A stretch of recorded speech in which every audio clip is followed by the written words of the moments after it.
In June this year, the City of Barrie garnered national attention for attempting to ban aid to the homeless on public land. Due to immense local and national public pressure, the Council was forced to reconsider its plan. However, the September Community Safety Committee meeting indicated that the Council has no intention of revising its policies. Now, the city is once again in the spotlight, this time on an international scale and again for negative reasons. The Canadian Drug Policy Coalition submitted a report in response to a UN call for submissions regarding laws and policies that criminalize and penalize people living in poverty and homelessness. We organized a panel discussion to delve into the events leading up to this point and to discuss potential pathways forward for the city to foster a more inclusive community. Joining us were Jennifer van Gennip from Redwood Park Communities, community activist Michael Speers, and Alyssa Wright from the Engage Barrie Organization.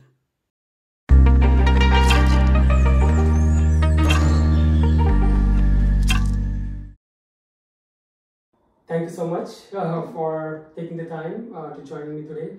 So what I want to really talk about is the motion to address the chronic homelessness, that the ball really started rolling in May, and then on September 19 last month we had the public safety committee meeting, and now after the meeting there are a few things come up. So what I really wanted to start with is the communication, right? So when the meeting was, the intention was announced in May. Everything came all of a sudden. No community leader, activist, or people facing homelessness were consulted or they knew about the motion. And that's, I talked to many people and they said that's the pattern of communication. They noticed from the council. So, for example, September 19 meeting, there were a few speakers from the public giving deputation. In the beginning, 8 all of them were very critical of people facing homelessness, organizations helping them, especially the Busby Center. And so I've been trying to follow up with the city's communication department, with Scott, and he has been working with Wendy Cook to get me the answers, and it's been back and forth few emails, but I haven't got the clarity in terms of the communication strategy. So that's where I want to start is on May 19th, and I think I want to start with Jennifer. You tweeted that I think the tweet came late on Sunday night about some motion that is coming up on Tuesday or Wednesday during the council meeting. So can you just start there and explain what happened and your reaction to it? Sure. I think that was actually in June, right? So that was when the bylaws came forward. So we were all upset about the motion. The thing about the motion was it was a direct motion without notice. None of us knew. Nobody knew. It wasn't the on Sunday the before. agenda. Nobody had a written version of it. It was very long, but nobody had a written version of it. So there was a lot of, from a communication perspective, it was difficult because we didn't have it in writing and it was very long and complicated. And so that was a bit of a communication difficulty. But I think you're asking me about when I tweeted about it. So we were watching for the bylaw because we had seen in the motion that these bylaws were coming. And then, so we were kind of watching for them. We knew if they came as bylaws, they would probably be stuck at the end of the council agenda, and they wouldn't really be, we might not get a lot of heads up, but we knew that they'd at least be on the agenda. So we were watching the agendas. And the agenda came out on Friday, and it wasn't there, so we're like, okay, maybe next week. So we thought we were off the hook. And then I was actually away, and Alyssa called me or texted me. She's like, they put it on the agenda. It's been added to the agenda on Sunday afternoon. They added these bylaws onto the end of the agenda. And it hadn't been there Sunday morning. Because I had been checking, even though it hadn't been on the agenda, I had been checking regularly just in case. Yeah. So the motion came on May 17th, right? That was the motion without notice to address chronic homelessness by Councillor Hamilton and Morales. So, any one of you, maybe Michael, what were the initial reactions, to that May 17 motion? I think we were all shocked, even though we knew what this council was like. We were still shocked that you would try to address such a huge concern with the city, like in a way like that, to bring forth a motion without telling anybody, just kind of sneaking it in there, without proper consultation, without the ability of the public and stakeholders to provide input. Not really what the whole idea of a direct motion is supposed to be. It's supposed to be a very timely, critical issue that has to be dealt with at that moment, right? So, shocked that they would try to do that, but not really surprised given the way the council is made up now. It seems like, led by the mayor, he would like to deal with things behind closed doors before the council meeting. So get the supporters lined up ahead of time, meet, decide what they want to do, and then when they come to the meeting, there could be very little debate or dialogue.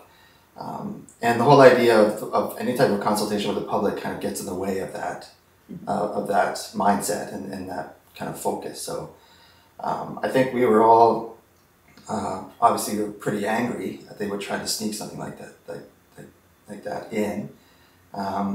And I think for me, it was a real communications error on their part in terms of, not that we needed to be strengthened or galvanized anymore, but trying to do something like that really got us even more angry than we would have if they tried to do this through the normal method. So I think it backfired really badly for them, and it kind of led to the community getting up in arms and really fighting against this motion and these bylaw amendments in June. Yeah, because, sorry, go ahead. Well, and it also brought people other than the usual suspects. I mean, there are the people in the city who you bring to speak on panels who talk about homelessness and the issues around it.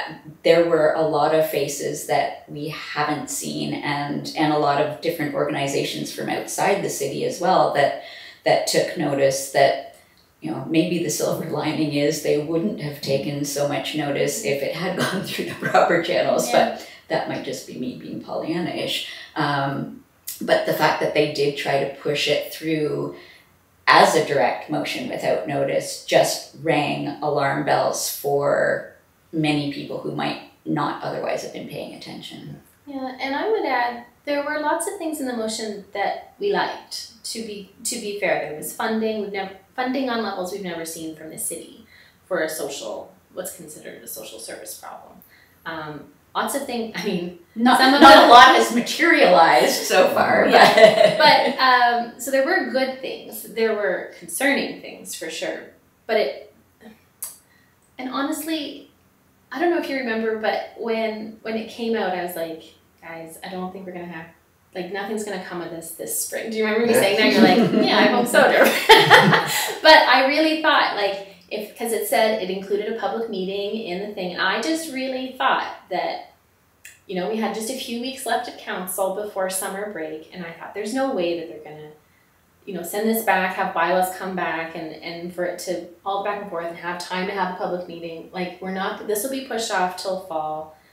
Maybe they'll have sort of softened or changed their mind or reconsidered by then. I really wasn't ready for a fight, to be honest, even in June. So, I remember your deputation to the council just few months before May. In which you said I'm crying not because I believe upset, but you said because I'm angry, and that I believed that came across when I talked to people. They said your speech was well received by the council, and they shared the concern that this is the issue we wanted to address. And then the motion came on May 17, and then I was communicating back and forth with the council, with the mayor, with the councillor, that this came as because when I talk to people, they say, if temperature, there's some emergency and people need shelter, that's the way to do the motion without notice.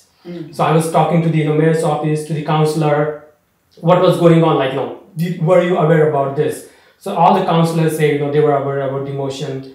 All the city staff were aware about the motion and about the May 17 motion. That's the communication I got from not them. Not all. No, not all councillors. Some councillors saw that motion at 3:30 that afternoon. Yeah. Because when the communication I received was, this was going on between the councillor and they were raising the concern with the mayor and the other council, and that's because I remember in one of the meetings, Councillor Morales said, we are achieving great things in this council. There is so much unanimity. We are getting results. That's the impression. And Michael, you mentioned that the style of working of the mayor is getting things done behind the door and then presenting the final product in front of the council. So going back to that motion, May 17 motion, and there was various claims, and Engage Barrie website has a list of claims and rebuttal of those claims. So starting with the first claim was these are the homelessness preventive initiatives mentioned in the motion May 17 motion without notice, and there were other claims. So I don't know if anybody wants to kick off with that discussion about various claims in the motion.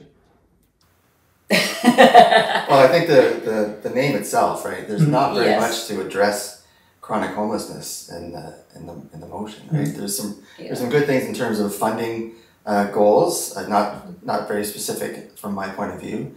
Obviously, there's some kind of advocacy that needs to be done towards other levels of government that the council needs to do. So that's all good, but other than that, it seems a bit strange in that term. If the title is that it's to address chronic homelessness, it should have had at least one clause in there that addressed housing or a shelter of some sort. There was not a single thing in there to address chronic homelessness. The warming centers and cooling centers, yes, could help people who were already chronically homelessness, but it does nothing to prevent or relieve them from chronic homelessness. So the title itself was questionable. Yeah, for me, the goal of the motion is, for lack of a better term, and this is the term that they would use, would be to clean up the downtown. I think that's the goal. They don't actually want to solve the issue or address chronic homelessness. They want to just push it away. They want to get rid of it, move it aside so that the downtown looks pretty, the businesses are happy, and people can come downtown again. That's what they want to do without actually providing the resources and support that the people who are experiencing homelessness need. There's nothing in there that will actually make their lives that much better or give them the help that they want. So to me, that's the worst part of it. And the second worst part of it, I think, as well, is communication-wise, the way it was presented, other than the title, the way it was presented and the way some of the arguments of the first people who spoke at the public meeting in September, they are conflating open drug use downtown with homelessness. And yes, there are places in the Venn diagram where those do meet, but not all drug users are homeless. Not all homeless people are drug users. And even if they were, both the Canadian and Ontario human rights codes say that you cannot discriminate against someone for medical reasons. And those medical reasons specifically, there are papers that have been put out by both the federal and provincial governments. Those medical reasons include addictions and mental health issues. So the way that this motion and the bylaws were being framed by councillors and by some of the people who I'm pretty sure were given a heads up to sign up to speak earlier, but we might get into that later. The way people were being spoken about was just cruel to begin with, but broke so many human rights codes that I was sobbing and screaming. That was during the May 17 meeting. There was a lot of presentations, a lot of pictures about different places in Barrie, and the garbage, and even if you go to movie theater or anybody any place which is well protected, where you only people with tickets are allowed, you can see those things. If there are more people using the facility, you will always see that. So that was a lot of during that May 17 meeting as well. But then I think it was during those bills 67 and 68 on June 21st, that some of the claims were, I think then after the backlash, there was a claim that it was never an intent to prevent people from giving food or other essentials on public property. So at least to me it was very clear that was the language. That's exactly what the motion stated. Yes. And so not in terms of the intention to prohibit people from doing that, and then the U-turn and the lack of acknowledgement, that was also I believe angered a lot of people. Yeah, well, if it wasn't the intent, then why even bring those bylaws forward? That's bylaws were brought forward to do exactly what they want to do, which is to criminalize poor people and people trying to help them. So it was interesting. After that was all brought to light, and then there was outcry from different agencies around the province and the country. That's when you started to see the mayor and some other people kind of switching, and we're like, oh no, we're just trying to modernize the language. It's already in the bylaw's already written that way. We're just trying to modernize the language, which is like complete gaslighting on the part of the mayor. It's pretty clear. Well, not as clear, but it's pretty, when you read the bylaws and you actually listen to the experts who talk about it, and Engage Barrie's done a great job in fact-checking that. You can see that no, it's not currently against the bylaw to hand out water or food or supplies, but after these bylaws passed, it's going to be. And that's what council and specifically the mayor, I don't think he's been as honest as he could be. No, the existing, since I can't remember the date, but the existing bylaws specifically said that any bylaws against things like festivals giving out food without a permit, it specifically said that bylaw did not apply to people who were giving out food or water or other necessities of life, and the new bills 67 and 68 that were brought forward specifically took out those clauses. So it's completely disingenuous to say we never wanted to do this when the motion specifically says, the motion from May 17th specifically says, we're going to put together bylaws that prevent the distribution of food and water and tents. And then the bills that they brought in specifically said we're going to prevent and charge exorbitant fees for anyone who's caught. They were raising the fees as well. I don't like to call people liars, but that was the most brazen lie. There's spin and then there's lie, and we just have to call it a lie. Well, because so council approves the motion, and then staff write the bylaws that are in line with the motion, and then council says, oh, that's not what we meant. But the wording is very much there. And then they say, we're going to send it back for modernization. And so it's been back for 2 months. We're supposed to see new wording on the bylaws by the end of the calendar year, is what we heard from CAO Proust in the public meeting in September. And so unless direction changes from council, staff are going to continue, because they work on direction from council. So they will continue to try to find a legal way to make bylaws that are going to make it illegal to like there's no way. So there, you know, you're pouring more time and energy into this effort that the Human Rights Commissioner has said this is illegal. This is a breach of human rights. You are making an illegal bylaw. And so they're like, well, we're going to tinker with the wording. Well, you know what? It's still going to be an illegal bylaw. And then we get the panhandling signs out of that, right? Because that's also from the motion. And also, like, there's no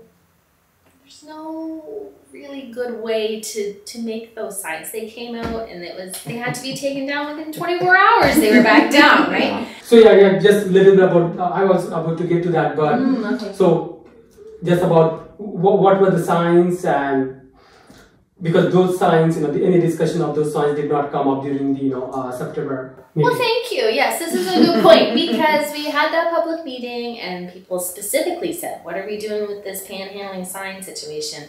And they said there will be a public education campaign coming out later this fall. And 6 days later, they're installing signs up. They said there's 30 of those signs. Mm-hmm. And of course, they don't look like City of Barrie signs. They look like CanadaHelps.org signs. It looks like CanadaHelps.org is running an anti-panhandling campaign in Barrie. Mm-hmm. And so within hours, Canada Helps was saying, please, we do not want to be associated with this campaign. And so that was if you want to talk about communications boondoggle. Well, and I think that's part of the problem as well. Like that's just a blatant example of the things that go wrong when you try to shove something through without communicating with the public, without consulting with experts in the field. At council this past Wednesday, I believe it was Councillor Corser brought up a letter from the circulation list with a bunch of different housing organizations, and she wanted to refer it to, I can't remember which committee at the moment, blanking on it now. But that got shot down with Councillor Thompson saying, well, it's a moot point because we didn't ask them to consult with us, which,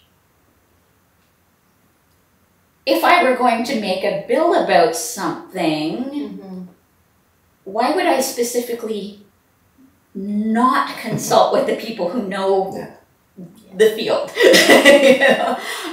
So they obviously didn't consult with Canada Helps. They have just been trying to ram through what they wanted to ram through and are now suffering the consequences of it, because they've now got Canada's largest charitable, or most, maybe not largest, but most widespread charity organization upset with them. They've got the Human Rights Commission upset with them. Like, all of these things could have been avoided. They could have not made Barrie famous for trying to put forward illegal bylaws if they had just talked to anyone. But they haven't talked, they haven't consulted, they haven't communicated with anyone about any of these things, and it's showing in these huge gaffes. I think some of it might be in the definition of consulting, because I have an idea of what public consultation looks like. Yes. You have an idea of what public consultation looks like, and it's not, well, I asked this group about this thing, and they thought that would be a good idea. And I asked this group about that thing, and they said that would be a good idea. And I asked 3 people that were standing in Queen's Park what they thought about this idea, and this is what they told me. And I'm calling that public consultation, right? So, I was named as a person who supported this motion because I had, advocated for warming centers, right? So, which is one piece of the motion. So, I think I am willing to give some grace, I guess, maybe, in that maybe we have a higher expectation of what public consultation looks like than, because probably at least some councillors probably feel like they did do some consultation. So I want to allow space for that, but I think we need to maybe do some public education and include maybe some councillor education about what public engagement really looks like. And Engage Barrie has done that in the past. Yes. And tried to say, actually, this is what public consultation looks like. So. I think there are many on council that do know what it is, and That's fair. Yeah. they're doing the bare minimum that they have to do, right? Like so many on council are very ideologically driven,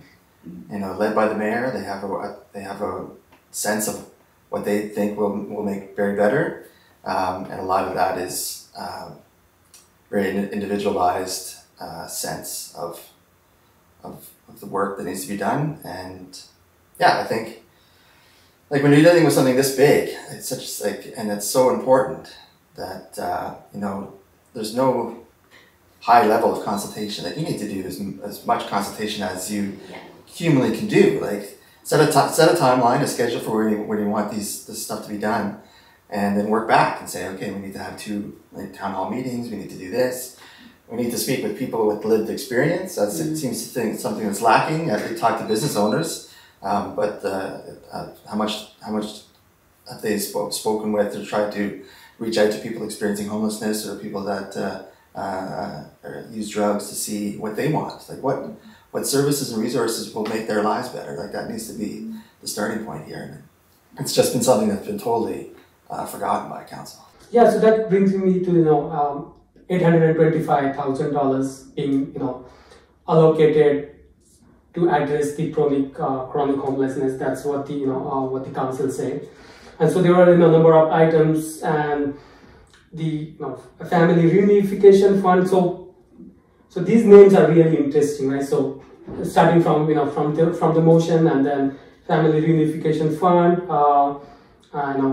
the money for the warming center, and as you said, there is some work being done. For example, the cooling center award was given to the contract was given to the Gilbert Center. I think this was the first time Barrie had had cooling center. So there has been some things that have been done. So in terms of that funding, so what are the things that jump out that were specifically to address the chronic homelessness, and what were the point that were not at all related or mildly related to chronic homelessness? Well, I think and I said this at the public meeting about the lack of specificity in terms of the money that's going to be spent, in terms of how it's going to be. They have a list of things that they want to get done. We all know that very little on that list can be done with that money. That even though it seems like a lot of money, it's not that much money when you're dealing with an issue this large and these projects this large. It is great to see that there's a warming center and cooling center on the radar. Still, judging from the RFP that went to the county put out, they're still not looking at the 24 hours a day, 7 days a week that we need. It's very piecemeal, and it's kind of just the bare minimum again. And I also think we have to watch out with the money, because the money can go towards more enforcement of bylaws, and so that's just policing the problem instead of actually addressing it, which maybe should have been the title of the motion: policing chronic homelessness. So things like that, and even the family reunification idea, that's the mayor trying to move people out. Really, it's kind of painted nice, we're trying to get families back together, and no one's against that, but there's many reasons why people might not want to go back to their families. There's all kinds of different situations people are in that I think people need to think of. So there were some good things, obviously, with the money, and we just have to make sure that the money goes towards the right things, and that there's more money and resources. And as someone who's hammered home on the defunding the police thing, I gotta do it every year, and I'll keep doing it. A 10% reduction of the police budget, $6 million. You can do a lot of it. That $6 million can help a lot of people out, and it can fund a 24-hour warming center. We have public washrooms and water stations for people and all kinds of stuff. And so I think that's where the solution kind of lies. For the family reunification, I will say that did come out of a meeting with the John Howard Society and Elizabeth Fry, excuse me, and $20,000 of that $825,000 did go to those two organizations. That was a request that did come from them. I was in that meeting. We didn't call it family reunification. We called it helping people get back to their support systems. Because just the way the funding works, if someone comes up and they say, I mean, I've had it. I have spoken to people in a parking lot of McDonald's and I say, where do you want to be? And they say, well, I live in Hamilton. I mean, I'm also homeless in Hamilton, but I'm from Hamilton and I have a support network there and I'm used to the shelter services there. I came up on the GO bus, I got my stuff stolen, and then, but here I said, I need to get back to Hamilton, and they said, we can't give you a ticket if we don't know where you're going. Like if we can't connect, who are you going back to? But if you, like all my numbers are in my phone, so if my phone was stolen, I wouldn't actually be able to call very many people anymore. It's true. Yeah. And so when they couldn't produce a number of someone, then they were handed a tent, right? So we have money for tents and shelter beds, but we don't have money actually to help people get back to the communities that they want to be in. So that is a gap in funding. And so I do appreciate, I wouldn't call it family reunification myself, for the problematic, but not every, sometimes people have left home. Yes. Like, you know what I'm saying. So the family at home could very well be the reason why you are homeless. Yeah. So I wouldn't call it family reunification, but I mean, I don't want to get hung up on that. It is addressing a funding gap, but yeah, I would call it something. The first motion without notice came up on May 17th, and then on June 21st, those bills, 67 and 68, were referred back. And the community safety meeting was, right from the beginning, was scheduled in September. So the decisions, that was the sense that decisions were made first, and then residents, activists and people will get chance to speak about them later. And as Michael was referring, the plan was to clean the downtown. So May, by the time during the summertime, people will not be able to give food, tents, or offer any help to the homelessness. And then by September, hopefully those people won't be in Barrie. So this is where we are right now in terms of things with the council, and the signs came up, but now they are gone again. And so next thing is the safe consumption site. So there is some decision has been made by the Ontario government. So Michael, if you can just talk about the decision and the impact that might have. I guess the review was launched I guess over the summer, but it just came out yesterday that they're actually putting all the applications they have forward on hold as they conduct this review, because someone was tragically shot, and it happened to be near a supervised consumption site. I don't think there's no link directly to the supervised consumption site, but they're using it as a way to decide, okay, let's put this on hold and come up with new protocols that applicants have to follow. So obviously, like I tweeted about it yesterday, that people are going to die because of these decisions like this, right? Like there's people that are going to continue to die. Yeah, people that need badly in our city, people that need the supervised consumption site. They need a safe place to use drugs, because we know the toxic drug crisis is out of control. So people need to have that safe spot.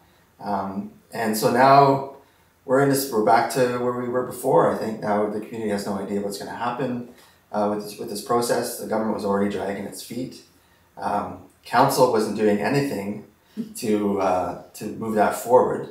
Mayor Nuttles, he said that he's not in favor of a supervised consumption site. He's claimed that he's not going to do anything to stop it, because that was a decision made by the previous council. But just by a lack of strong advocacy, he is actually doing plenty to stop it, and the Ontario government's obviously listening. But I think where we are now, my main question is, if the government's going to be putting in new protocols for applications, does that mean that the application process has to start all over again? Like, does applicants have to now go back and look and think, okay, does this location fit all these new priorities? Like, there are homes across the street from the proposed site. So, will that criteria change now? So, will all of a sudden, will this location that was approved by council all of a sudden not meet the criteria? Like, it's a troubling spot where we're in right now, and we really need to get on our MPPs to tell them that that this is a service that's badly needed here, and that this review needs to get done, and it needs to get done in a way that it doesn't affect the approved site, the site approved by council, so that people can actually get have that safe spot. Mm-hmm. Yeah, a lot of the motion seemed actually to be about addressing public drug use. And if I was being, again, gracious, I would say it's about friction about shared use of public spaces. I think that's probably fair, actually. So, like, it feels strange to have a whole conversation, like a months-long conversation, about addressing drug use in public spaces without talking about a supervised consumption site. Like, it feels like a very obvious, even if we can't house everyone, while we're working on housing everyone, if your concern is public drug use, let's all get on board with a supervised consumption site, right? It feels like a... Yeah, and there was at the public meeting, there were some faces that I recognized that were opposed to the downtown location of a supervised consumption site, that were complaining about public drug use. There are like real contradictions in that mentality. Like, you don't like one, but you also don't like the other. It's just frustrating. Yeah, and the stories of needles in parks, etc. That would all be solved if the drug use didn't have to happen in a park. I mean, not everyone's gonna go to the supermarket, but it would certainly help. Yeah, right? If there were somewhere available, it seems like just an endless loop of illogic that it seems to be happening around the conversation. Yeah, because there are solutions to the problems that the May motion seem to want to solve. And I think there's a morality issue that's the elephant in the room too. Like, these people are obviously have a moral case against drug use. They don't believe in it, and I think that's come to play as well. So I didn't say it at the public meeting because it didn't seem like the appropriate audience. But honestly, if I was experiencing homelessness, drugs are a great way to help cope with homelessness. Like, it's actually a very reasonable response to staying awake when you don't feel safe. So, or you want to, for your own safety and the safety of your stuff, you want to help yourself stay awake. And then when you just want to forget that this is actually your actual life for a while, right? So you've got your uppers and your downers for those two purposes. And I don't think I would be, I wouldn't last very long. I don't think I have the skills to last very long. If you took away my phone, my car, my credit card, I'm in big trouble on the sidewalk personally. But if I wasn't, you're dehumanized anyways within days, right? So what's a little, I mean, it would be days, a matter of days or less before I would start to do things I never thought I would ever, that I would never picture myself doing. And drug use would be one of them, I'm almost certain. Yeah, well, you see what happened with alcohol consumption in the pandemic. Yeah. People were isolated. People had nowhere they could go. Liquor sales went off the charts in March of 2020. Because that numbing, that filling the void is a part of every single one of us. I mean, not everyone. Not everyone says like that, but we come with different things. Like but we saw on a like all facets of society level, we all turned to something to help us get through the isolation, the lack of connection, all of that. And yeah, when you combine that with the dehumanizing language that we heard from council and at that September 19th meeting, I mean, why wouldn't you want to find a way of dealing with that somehow? Like, if you treat someone as less than human, that's where you go. Yeah, there's a strong kind of neoliberal say no to drugs approach to this whole thing, right? Like, if you take away someone's ability to get money through panhandling, and then you remove their ability to get that thing that they need to get themselves through the day or through the night. So, like, it is just very harsh and very very mean-spirited way of trying to solve a problem, is just by making these people's lives as difficult as possible, in the hopes that they might leave and go somewhere else. Like, that's, to me, that's the goal of the mayor, is to make it so hard and to be homeless in Barrie, to make it's so difficult, and that it's like just that they just move on, they go somewhere else. And like, that's the exact opposite of what community is, right? Like, these are our neighbors. Your neighbors aren't just the person who lives in the house next to you. Like, I live in Ward 2, so I consider everybody who's in Ward 2 my neighbor. Like, we all live in Ward 2, even if you're living rough in the street. Like, we need to help that person, not make their lives so terrible that they want to leave. Like, to me, that's just disgraceful. I would say one of the things we need to overcome in this whole conversation is individualism. And I would a shift really from individualism to interconnectedness, and understanding how we're all connected to each other, and how, so for example, in the YIMBY campaign, we say everyone deserves a safe, affordable, hopeful place to call home. And when that's the case, our entire community benefits. Our whole community would benefit if everyone, and I'm going to be careful because I'm not going to say if we didn't have any people who were experiencing homelessness here, because that implies that if you took the people somewhere else, we don't encourage them. Yeah. If everyone that lived here had a safe, affordable, hopeful place to call home, our whole community would be thriving, right? And that's when you benefit from everything that everyone has to contribute, right? When folks are in survival mode, it's hard to really like contribute to society, but everyone has something to contribute, right? So I'd love to see us shift from individualism, but we're in a bit of a scarcity mindset too. Like, I'm talking about mindsets and stuff, but we're in a bit of a scarcity mindset because prices are going up. So we're all feeling the pinch, right? So we're all feeling like things are scarce. Like, there isn't enough to go around, so I have to really hold on to mine. And that individualism really kind of digs in when you're in scarcity mindset. But if we could understand, I sound a little woo-woo, I think, more than my normal, but if we could understand our interconnectedness, I think that the conversation changes. At least I would like to think that the conversation changes then. One of the things that I don't like one of the reasons I don't like anti-panhandling legislation is because, especially the way that it was approached here, is give the money to a charity and the charity will help the people. And to me, that's professionalizing taking care of each other. And I am opposed on principle to professionalizing.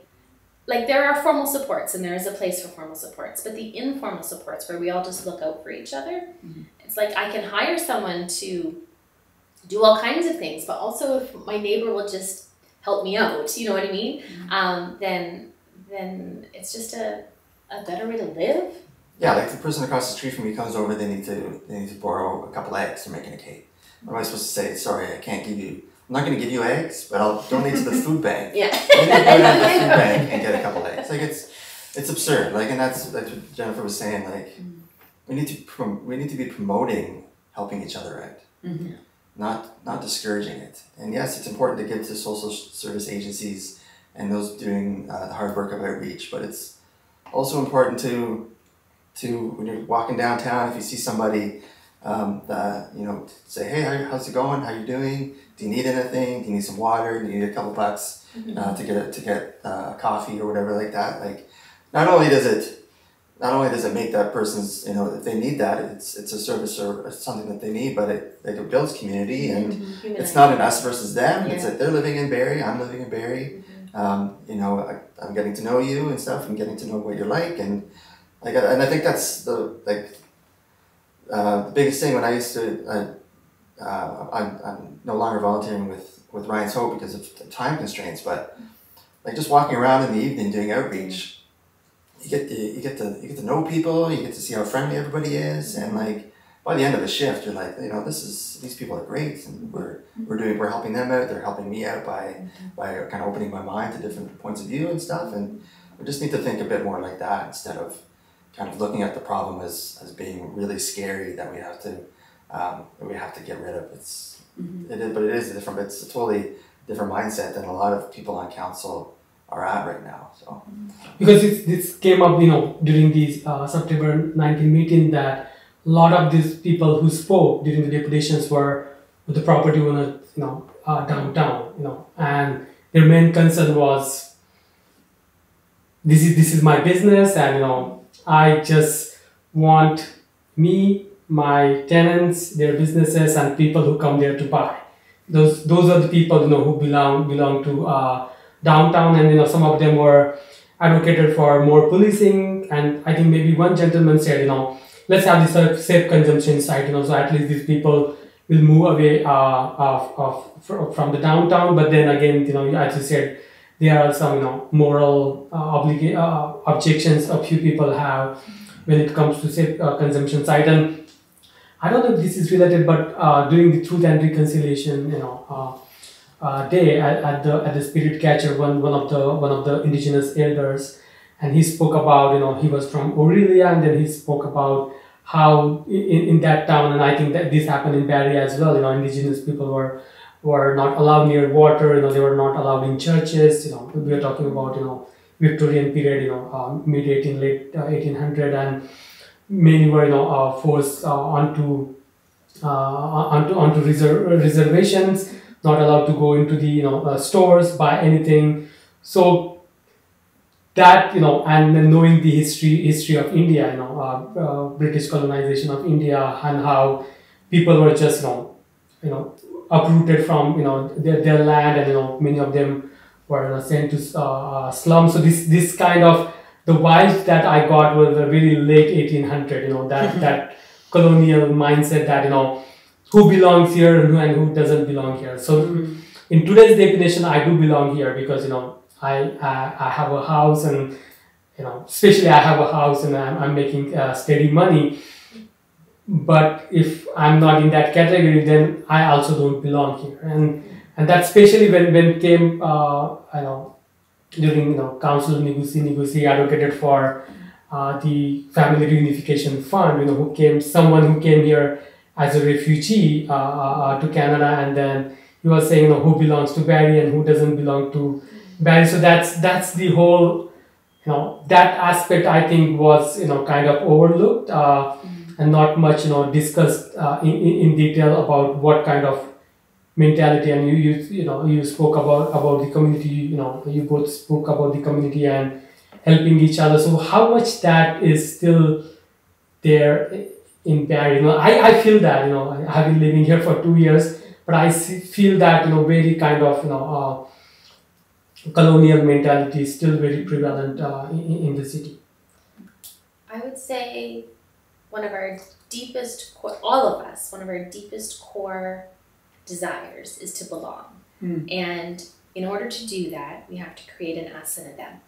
And the them changes with the seasons or with the decades or whatever, but there's always going to be a them. I would say right now you could make an argument that trans kids are right now a them. And I think we saw, that was a theme I saw at the public meeting was there are two kinds of people in Barrie. Yeah. And sometimes it was property owners and non-property owners, and sometimes it was, you know, people who do this and people who, but that a lot of what I was picking up on at the public meeting was definitely there's an us and a them, and we need to deal with the them because they have rights, sure, but what about our rights, right? Mm-hmm. And that is, I think it goes back to a deep core desire to belong, mm-hmm. and there's nothing wrong with that, but I do think when it becomes creating an othering, and I'm sorry that you've experienced that in Barrie, that you have felt othered and that you feel, I mean, I'm sure it's true. Like, of course it's true. Yeah. So, I mean, I don't know what else to say, but I would say I do see an othering happening on multiple levels, and it shifts, but it's always in play. Yeah. I have one point, and it's been going on, it's a problem I noticed for the last few years, for a lot of issues that Barrie faces, is that Barrie's kind of in that middle. It's going from like the small town to kind of medium-sized city to kind of almost big city, mm-hmm. And so there's problems that come with that. There's big city mm-hmm. problems and things. But there's also a lot of people though that remember Barrie as it existed 30, 40 years ago, the small town, and they want it to stay that way. Yeah. Mm-hmm. And you know, it was a city that was like middle class, for lack of a better word, mostly white, mm-hmm. and so there's people that kind of, but maybe they don't even realize it, but they kind of long for those days because, and this is a problem that's across the country too, but they long for those days. They don't want Barrie to get bigger, but they see Barrie getting larger, and people are moving in, and condos are being built, and so there's things that come along with that, right? There's problems that come along in downtowns, and so instead of trying to find a way to do things that help everybody and solutions that work for everybody, they're just fighting it. They still want Barrie to be what it was 40 years ago, instead of accepting where Barrie is now and moving forward. They're fighting it, and that creates anger, it creates animosity, it creates division and hate, mm-hmm. and then us versus them. Like they become very antagonistic against certain people, and that's something that Barrie needs to get through. And I think if there was leadership at council table around these issues, mm-hmm. Positive leadership, I think it could help. But unfortunately, I think there's too many people on council that are longing for those days of 40 and 50 years ago where they think life was somehow better and easier for them. So it's not an easy thing, but it's something that's kind of a reckoning I think that Barrie has to kind of deal with right now. And I think it's an unfortunate part of human nature as well, is that it's much easier to find that scapegoat and say, oh, it's because they're on drugs, rather than, you know, do the work and make the difficult decisions to, you know, put policies in place that allow for, you know, housing projects or, you know, more outside of the box kind of thinking to solve the problem. It's much easier to point at someone and say, well, they get what they deserve. Their choices. It's based on their choices, and if I don't make those choices, that's what's going to protect me from this. Yeah, it has nothing to do with a rental market. House. You know, we have when you lean into the things that you and I have in common, then it gets scary, right? Because maybe I would end up like that also. Mm-hmm. Yeah. If I lean too much into what we have in common and how much we are alike, I have to make you different than me somehow, so that I feel safer that I'm not going to end up that way. Mm-hmm. I'm an actual armchair psychologist right now. But I think that's in there too. Part of the othering is, well, that would never happen to me because I would never choose to do that thing, and so clearly I have a stronger moral compass, as you were saying, and so that's going to protect me from that future. Mm-hmm. So, where does the council housing homelessness issue go from here? Like, what do you see happening in the near term, because as the vibe I get from you and the people I spoke is the decision making process that's kind of started on May 17 is very much going, as we seen with the sign, and there's the decision has been made. There's a backlash. There's maybe taking those decisions back for a while, but then again same kind of decision making process going on. So what do you see the things going from here, and what do you where do you expect them to go in the near future? Well, I think there's no doubt that these new bylaw wordings are going to come forward before the end of the year. Yeah. So we have to be prepared to put up as big of a fight as we did back in June, and probably a bigger fight, because I don't see council just agreeing just because of some public pressure to rescinding them and just mixing it all together. I don't see that as a way that they're going to do it. As if we just follow the kind of the process as it is now. I think we're going to have to up our game a bit in terms of the kind of pushback. I don't know. I think, can we get to council? Can we kind of convince them that it's not the way to go at this point? They seem to be very, very, really kind of set in their ways and bringing this forward. But I think, like we saw a lot of people mobilize back in June. We saw the different groups around the country express their opinions about the specifically the bylaws, and I think we just make sure that comes out again, and that if we have to up our level of disruption to try to make sure this doesn't go through, then we'll have to do what we can, because at the end of the day, this motion and these bylaws are criminalizing poverty and criminalizing people experiencing homelessness. And we as a community have to say that's not right and demand that our council do better. So. And I think it's important because I did hear a lot of celebration after the bylaws got sent back in June, and yes, there was certainly something to celebrate because they didn't get passed, but the motion from May that directed the wording of those bylaws is still on the table. Council hasn't come back and said, oh, we need to take those particular clauses out. So as Jennifer alluded to earlier, staff can only rewrite the bylaws according to the direction they've been given. And so far, the direction they've been given is still to make it illegal to hand out food or water or tents. So I think the pressure now needs to also be on getting those clauses taken out of the original motion, because as long as they're still there, staff doesn't have a choice but to come back with what they've been told to write bylaws about.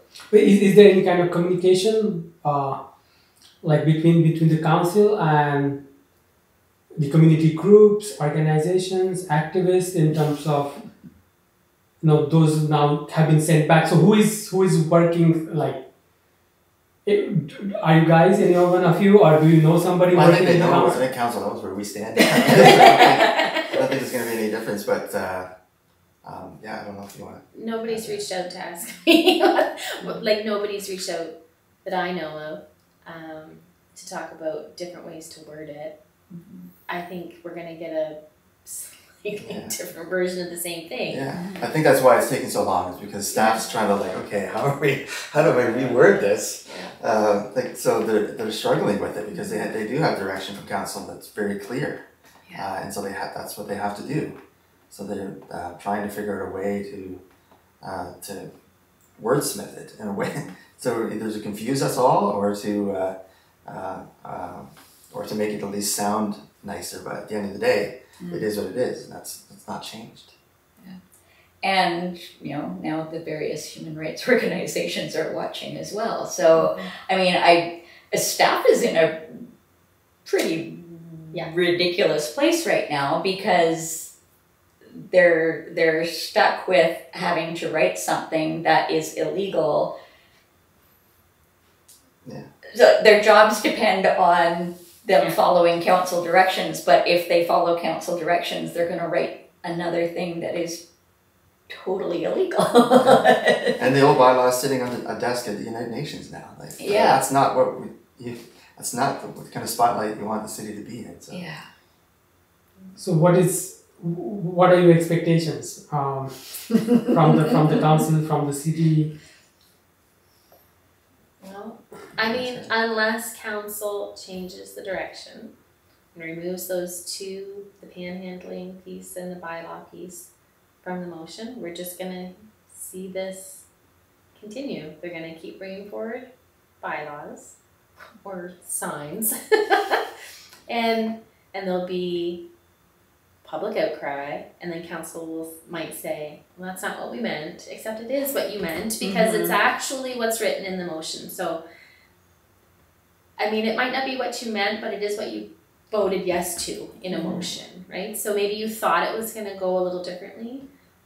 If you thought it was going to go differently, council, then this is your moment. Change it to say what you make a motion to amend the motion. You can't amend a motion that's been passed, but you can make a motion to change the direction to council and say, this actually wasn't our intention. Our intention was this.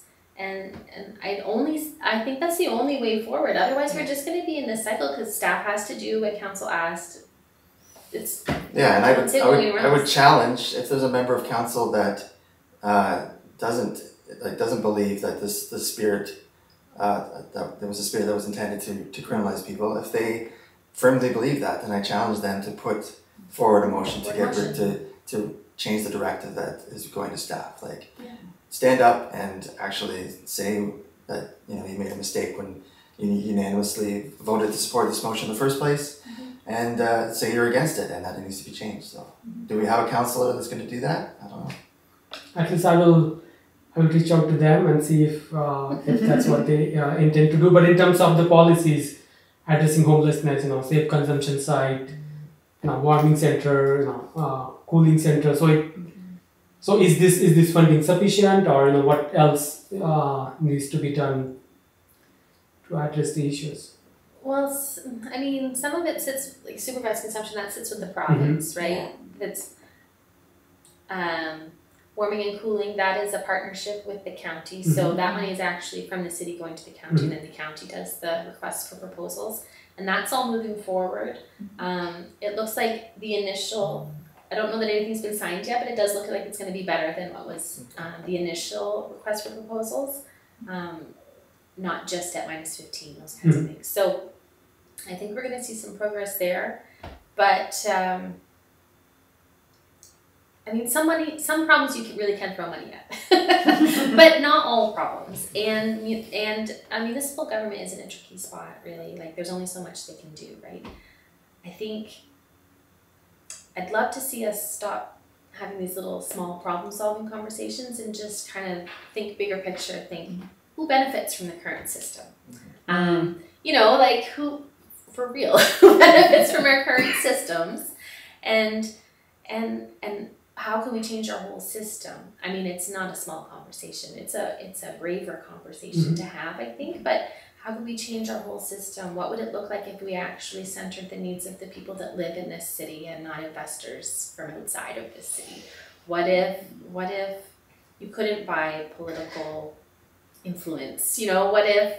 What if people just paid enough taxes that we had enough not that the average person doesn't pay enough taxes, but what if we didn't have any more billionaires because we taxed them down to just being multimillionaires, and then we use that money, right? And then we use that money to fund our public services in a way that was needed. I mean, those are obviously bigger conversations. Yeah.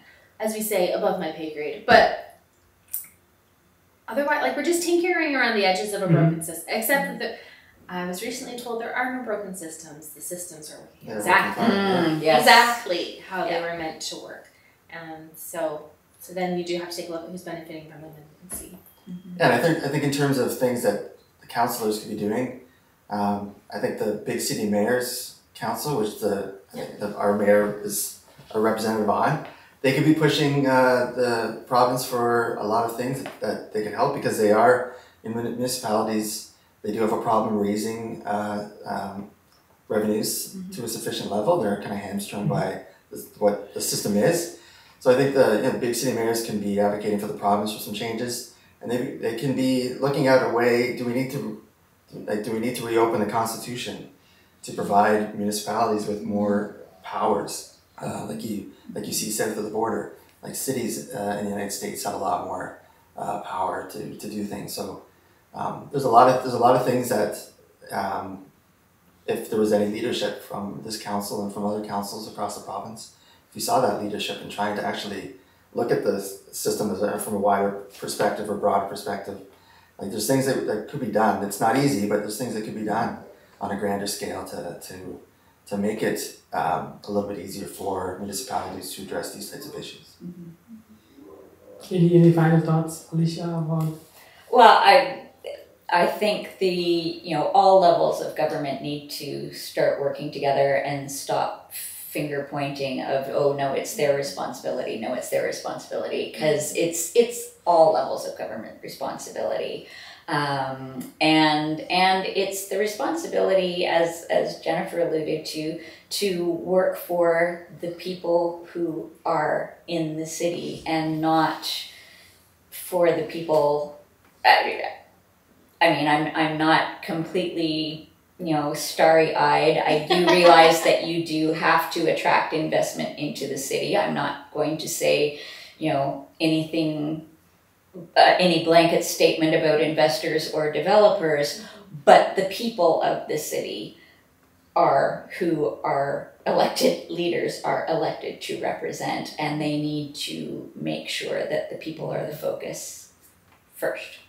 Yeah. A few decades ago, the federal government stopped funding and stopped building public housing. And they decided to start funding the Canada Mortgage and Housing Corporation, which, what Jennifer was saying, it helps investors. It helps it helps to build that kind of a way of thinking and that kind of a system where investors are profiting and not people. So I think we need to reverse that, and we need to have the provinces and the federal government step up and start building housing. I think, like if that's there's no one solution. Public housing isn't the answer to everything right now, but it's something that desperately needs to be done. We need to have that public option in our housing, and that conversation needs to be had too. Absolutely, it really depends what you think the root problem is. So if you believe that the root problem of homelessness is drugs and addictions and mental health, then it leads you down one path to solutions. If you believe that the root cause of homelessness is a lack of housing that people can afford to live in, then it's a different set of solutions. And I happen to believe the second one. And also the living age, that doesn't come that much often, but given the inflation we are currently living in and how much people are making, $15, when the inflation was, not that much, interest rates were near close to zero. So that those factors are not considered when addressing the homelessness or mental health or drug addiction crisis. Yeah, I believe you should be able to afford a one-bedroom apartment and food on a salary. Everyone that's where the base wage, the minimum wage should be set so that you can actually live off of it. That's what it was. That's when it was when it first started, but it's kind of devolved from there. So we need greater wages. We need a whole bunch of different things. I think that's a great way to end. But thank you so much, all of you, for joining me today. Thank you. Thank you.